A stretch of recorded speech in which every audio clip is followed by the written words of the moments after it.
The High Line is a disused railway line that was abandoned and acquired by a group that wanted to save it from demolition. It's become one of the most visited attractions in New York City and was designed and inspired by the landscape that grew 25 years after the train stopped running. The designer of the garden is Pete Oudolf. He is a nurseryman, author, and designer from the Netherlands and is a key figure in what's being called the new perennial movement, who is inspired by nature.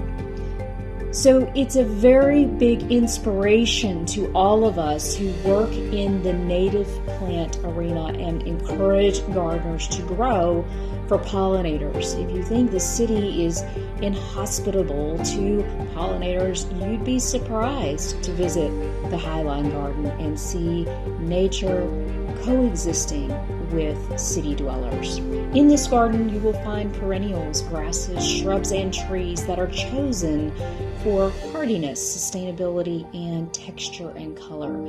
I visited recently in fall and was thrilled to see all of these beautiful plants that I use routinely in garden design in mid-Atlantic gardens.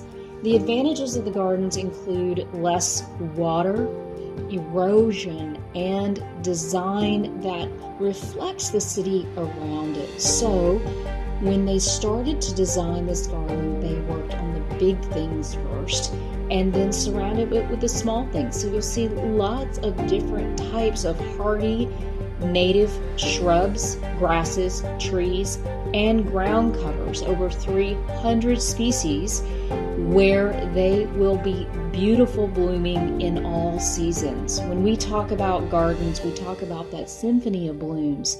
So you see things that are deer and rodent resistant, as well as you see plants like nitrogen fixers, like a wild indigo, that feed the soil. So I think that you will appreciate that this garden is doing multiple things. When we talk about plants in the garden, we want them to have multiple purposes. In many ways, this garden is helping clean up the city by reducing air pollution. And since they're native to New York, they are very drought and heat resistant. So they can take the cold winters, they can take the hot summers, and they are beautiful in any season. What I appreciate about the garden this time of year is they have left the garden wild. So all of the seeds are left standing, all the grasses, perennials, so that they can feed nature. And the path was full of children and people who were using it not only for exercise, but sunbathing too. Lots of wonderful places to sit, have a drink, or sit and gather the sun on a cold fall day. I think the other thing I appreciate about the garden is that it's taking into texture, and it is reflecting the art and the buildings that are around it. The buildings that are around it are also reflecting the garden. I had a cat that was overlooking the garden, has a great perch. You'll see that in this picture. Cat's not visible in that picture, but I saw him a little bit later. He was hard to photograph because of the time of day. Microclimates are also present to take advantages of the different things that the buildings create. Buildings a lot of times aren't taken into account, but they create shadows, and that then creates a different areas of the garden, some that receive harsh light and some that receive hardly any light at all. So as you meander through the garden, you'll see shady areas and sunny areas, but a lot of the plants are growing happily in the train tracks because of the different wind and lighting conditions that are present because of the different structures.